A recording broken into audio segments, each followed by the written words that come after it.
সম্মানিত দর্শক শ্রোতা, পরম সৃষ্টিকর্তা যিনি অসীম দয়ালু, শুরু করছি তার নামে। আজকের বিষয়, শেখ হাসিনাকে বিশ্ব নেত্রী আমরা বানাইনি, তার যোগ্যতায় হয়েছে। তার যে প্ল্যান, মিশন এবং ভিশন সফল হয়েছে। আওয়ামী লীগের রাজ্যে আনন্দ উল্লাসের হাওয়া বইছে। সে বিষয়ে সংক্ষেপে আপনাদের সাথে শেয়ার করছি। দেখেন, ছাত্র জনতার মাধ্যমে যে বিপ্লব বলেন, যে বিজয় বলেন এনেছে, সে বিজয়টা কিন্তু এখন বোঝা যাচ্ছে, কিছুটা অনুমান করা যাচ্ছে। ইতিপূর্বে আমি অনেক সময় অনেক কথা বলেছিলাম, কিন্তু সে কথাটা অনেকে মানতে নারাজ, বুঝতে নারাজ, অনেকে বকাঝকাও করেন, অনেকে আবার লাইক কমেন্ট সাবস্ক্রাইব করে আবার ফিরিয়ে যান।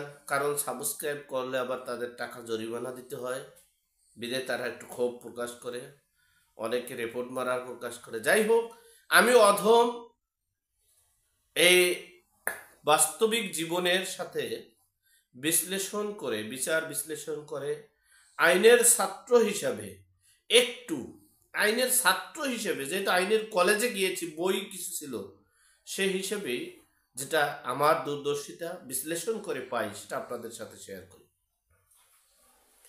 দেখেন, শেখ হাসিনা গত 15 বছর বলেছিলেন যে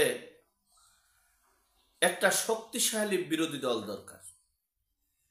আমাদের দেশে জনগণের সমর্থনের বিরোধী দল নেই, জনগণের ম্যান্ডেটের, জনগণের কথা ভাষা বোঝার বিরোধী দল নেই, বিদেয় একটা শক্তিশালী বিরোধী দল দরকার।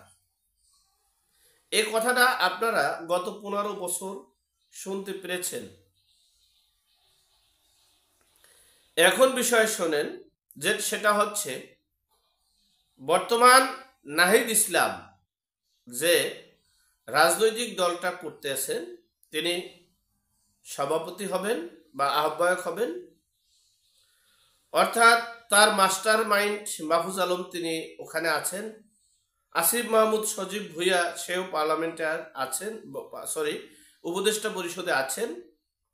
প্রধান উপদেষ্টা তিনি ছাত্র জনতার উপদেষ্টা, তিনি এক কথাই শেষ। ওখান থেকে যোগান যেখানে যা সবকিছু দেওয়া হবে, এবং এই ছাত্র জনতার যে সরকারটা, যে রাজনৈতিক দলটা হবে, সেখানে সাবেক অবসরপ্রাপ্ত সেনাবাহিনীরা থাকবে। মোটামুটি একটা চূড়ান্ত পর্যায়ে চলে আসছে, আর একদিন মাত্র বাকি, এরপরে আমরা সেই রাজনৈতিক দলটা দেখতে পারব।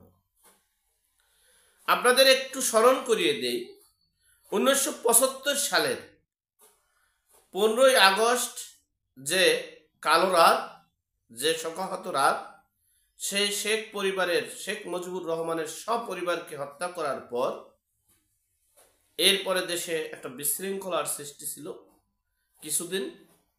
এরপরে 7ই নভেম্বর আবার একটা সিভিল যুদ্ধ হয়েছিল, সেখানে জিয়র রহমান প্রেসিডেন্ট হয়েছিল। এরপরে জিয়র রহমান ক্ষমতায় থেকে একটা রাজনৈতিক দল গঠন করেছিলেন। সেই রাজনৈতিক দলের বেশিরভাগই ছিল আমলা কামলা মামলা। সেই রাজনৈতিক দলটা পরবর্তীতে বিরোধী দলে আসতে পারছে, প্রধানমন্ত্রী হতে পারছে। এরপরে দেখেন, জাতীয় পার্টি হোসেন মোহাম্মদ এরশাদ তিনি ক্ষমতা গ্রহণ করে তারপরে তিনি একটা রাজনৈতিক দল গঠন করেছেন। রাজনৈতিক দল গঠন করে তিনি প্রতিষ্ঠিত সফল হওয়ার পথে ছিলেন। এরপরে তিনি কিন্তু দীর্ঘ সময় ধরে বিরোধী দলের ভূমিকা পালন করেছেন। তাহলে বোঝা গেল, ক্ষমতায় থেকে এবং তাদের যে সংগঠনটা, সেখানে সেনা সমর্থিত একটা রাজনৈতিক দল হয়। কারণ সাবেক সেনারা, অবসরপ্রাপ্ত সেনারা বা পুলিশ অফিসাররা বিভিন্ন ডিফেন্সের লোকজনরা সেখানে থাকে। সেখানে দেখা গেছে একটা সিস্টেম থাকে, যেমন ধরেন আমি সাবেক জেনারেল ছিলাম বা সেনাপ্রধান ছিলাম বা সহকারী সেনাপ্রধান ছিলাম, অর্থাৎ বর্তমান সেনাপ্রধানের সিনিয়র ছিলাম, এক কথায় শেষ। তো আমার সেনাবাহিনীর ভিতরে চেইন অফ কমান্ড এবং এর একটা বিষয় থাকে, এবং চাকরির বিষয়ে দেখা গেছে সেনাবাহিনীর পরিবার থেকেই সেনাবাহিনীর চাকরি বেশিরভাগ হয়ে থাকে। এজন্য অনেক সময় দেখবেন সেনাবাহিনী সেই পাকিস্তান পিরিয়ডের যে পাকিস্তানের সময় যে সেনাবাহিনীর যে ছিল ওইভাবে কিন্তু সেনাবাহিনীর সেক্টরটা ওখানে অধিক ঘেঁষা একটু বেশি আছে। যাই হোক, সে বিষয়ে ভিন্ন বিষয় সংক্ষেপে আলোচনা করব।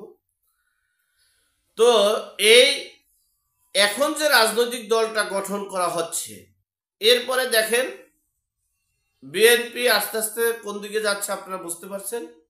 জাতীয় পার্টির এখন অবস্থা কোনটা হচ্ছে এখন বর্তমানে আপনারা বুঝতে পেরেছেন। এরপরে এখন যে নাহিদ ইসলামের যে দলটা হবে, সেটা আগামী নির্বাচনে যদি ভোটের চিন্তা আপনারা করেন, যদি ভোট, তাহলে যদি ভোটের বিশ্লেষণ করেন এবং ভোট অনুযায়ী যদি রেজাল্ট দেন, তাহলে আওয়ামী লীগ সরকার গঠন করবে, প্রধান বিরোধী দল থাকবে নাহিদ ইসলামের দল।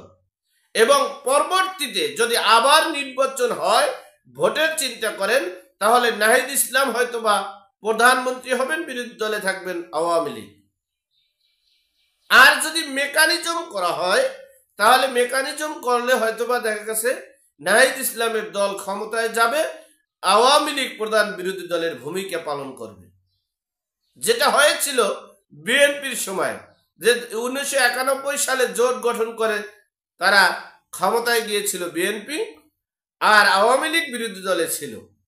তো শেখ হাসিনা তিনি বিশ্বনেত্রী, তিনি জানেন এই বাংলার মাটিতে আওয়ামী লীগের বিলুপ্তি কখনো হবে না, কিন্তু আওয়ামী লীগের মাটিতে বসে যেই দলগুলো করা হয়, সেই দলগুলো সাময়িক কিছুদিন সুবিধা এই সেই ভোগ শোক করে থাকতে পারে এবং চলতে পারে। আর এটা দরকার, কারণ হলো একটা রাষ্ট্র পরিচালনার জন্য একটা শক্তিশালী বিরোধী দলের দরকার আছে।